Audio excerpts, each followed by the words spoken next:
بسم اللہ الرحمن الرحیم وقال اللہ تبارک وتعالی انا عرضنا الامانة على السماوات والارض والجبال فابین ان يحملنها واشفقن منا وحملها الانسان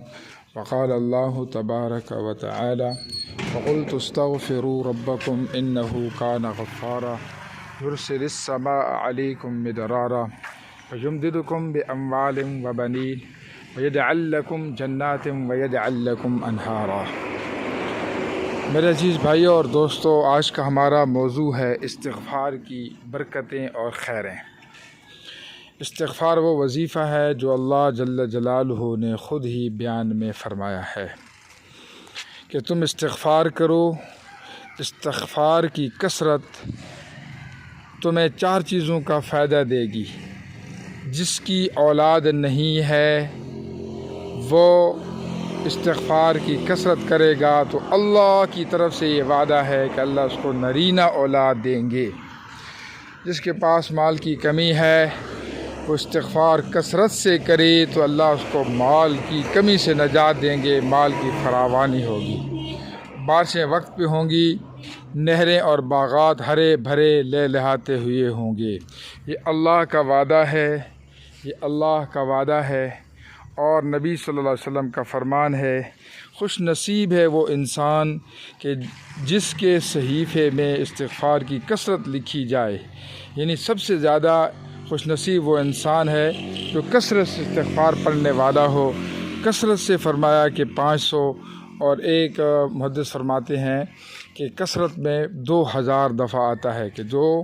ہر روز 2000 دفعہ استغفار پڑھے گا تو اللہ جل جلالہ اس کو یہ 4 چیزیں عطا فرمائیں گے، نرینہ اولاد بھی، مال بھی، اور وقت پہ بارشیں، نہریں بھری ہوئی، اور جو باغ ہوں گے وہ بھرے ہوئے ہوں گے، ہرے بھرے ہوں گے۔ اور نبی صلی اللہ علیہ وسلم نے فرمایا کہ جو کثرت سے استغفار کو لازم پکڑ لے تو اللہ جل جلالہ ہر تنگی سے اس کے لیے نجات بنا دیں گے، ہر تنگی سے اس کو نجات دے دیں گے استغفار کی برکت سے۔ تو استغفار یہ اللہ جل جلالہ نے فرمایا، حدیث قدسی ہے کہ اگر آپ کی امت گناہ کر کے معافی نہیں مانگے گی، چونکہ گناہ کرنے کے بعد معافی اللہ کو محبوب ترین عمل ہے، جب گناہ ہو جائے تو اس کے بعد معافی مانگنا یہ عاجزی ہے اور اللہ کے سامنے انکساری ہے۔ اللہ کو عاجزی، انکساری، تواضع بہت زیادہ پسند ہے۔ فرمایا اگر آپ کی امت گناہ کر کے استغفار نہیں کرے گی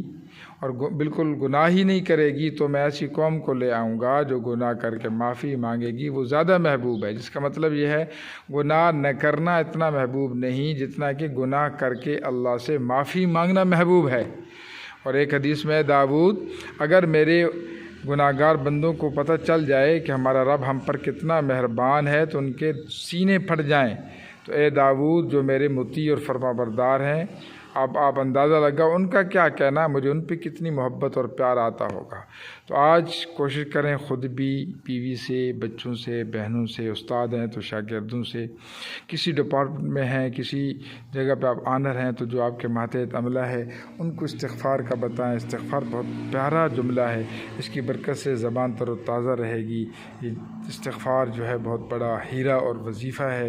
اور یہ اللہ کی طرف سے، سارے نبیوں کی طرف سے بتایا ہوا ہے اور بڑی پیاری اس میں ہے۔ نوح علیہ السلام نے اپنی قوم کو کہا تھا میری قوم تم نے بہت گناہ کی، استغفار کرو اور اللہ سے معافی مانگو، اللہ معاف کرنے والے ہیں، کیونکہ قرآن میں آتا ہے کہ ان اللہ تواباً، بے شک وکان اللہ، بے شک اللہ تعالیٰ تواباً، بہت زیادہ توبہ قبول کرنے والے، اور رحیم، اور رحم کرنے والے ہیں۔